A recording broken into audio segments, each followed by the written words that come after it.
Hey guys, Professor Bill, Comic Book University. Old Man Quill, issue number 8, out of 12. And I already think they've run out of story. They've got, what do they have left? What do they have left at this point? I've really tried to like this comic book series. I really have. And sometimes, the past couple issues, I feel like I look at the issue, I hesitate to grab it, I'm like, they have a couple of good moments in here. Then I realize what those good moments actually are. And I feel depressed. Let's get talking about who made this comic book. We'll talk about the comic book itself. After I sneeze. All right, I'm back. Sound like I got all the energy in the world. This issue is called Don't Fear the Reaper. The writer is Ethan Sachs. The artist is Ibrahim Robertson. Colorist is Rachel Rosenberg. And letters, VC's Joe Caramagna. The cover artist, John Tyler Christopher. All right. So, basically, like all the other issues of Old Man Quill and Old Man Hawkeye, you get one or two cool things that happen in the book, and the rest of the book is just, whatever. Well, one of the two things that happen in this book is that we finally get some kind of an origin story, what happened to the Guardians, because, we found out in the previous issue that the Guardians are actually all dead. They're all just in Quill's head. They're just in Peter's head. He's been imagining them the entire time. And there have been a couple of little scenes that point to it, and we never picked up on it because we weren't meant to pick up on it. And now we were supposed to look back and go, oh, and I did. I did. And now that reveal has come out and we just get this origin story instead, rather than really dipping into the head of Peter Quill and seeing the misery and seeing the loss and seeing it from his eyes rather than Mantis and Silver Surfer's eyes, like actually getting to feel his pain, I just feel like it's terribly missed opportunity. I needed to see this from Peter's eyes because this is supposed to be his story, right?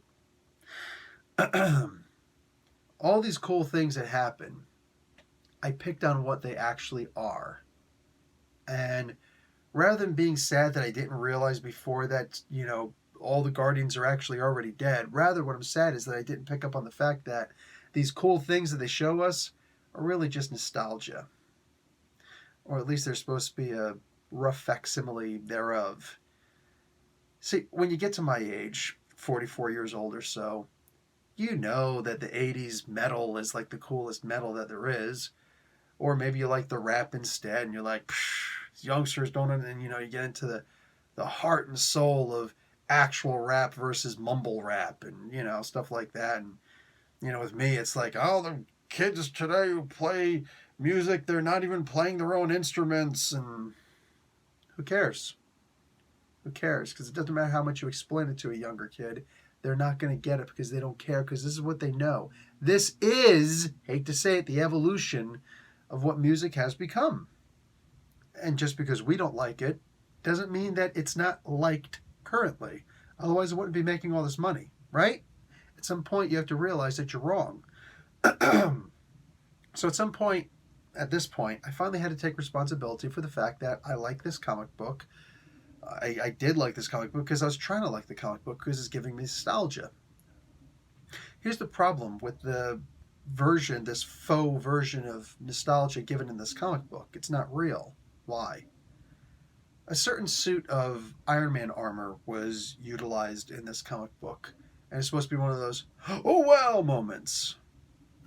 Two things about that. One, it's supposed to be a nostalgia act, but the fact of the matter is, we just saw this particular armor being used in a major marketing movie, like the biggest movie ever made in theaters, and the part before it.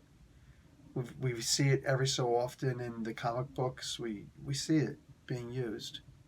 It's funny.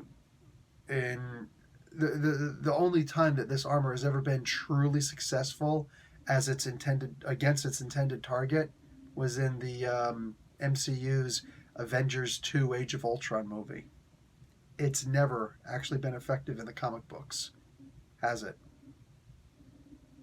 It's never succeeded in its intended purpose. Best, it's a distraction. It's cute. But we know who's really going to win. So now the armor is being used. This armor that's supposed to be like, oh crap, he pulled out. But we, like I just said, we see them stuff all the time currently in this future comic. So is it really nostalgia? If Marvel Comics ended and 50 years later they try to renew the comic book and they renew it with this, and then I would see this armor, I'd be like, oh crap, they're pulling out all the stops, wow. But,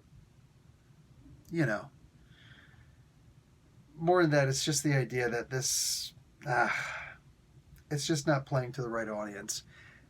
Look, the art in this is great. I have zero complaints about any of the art in this comic book. The problem that I have is not even necessarily with the writing, and it's not entirely with the delivery.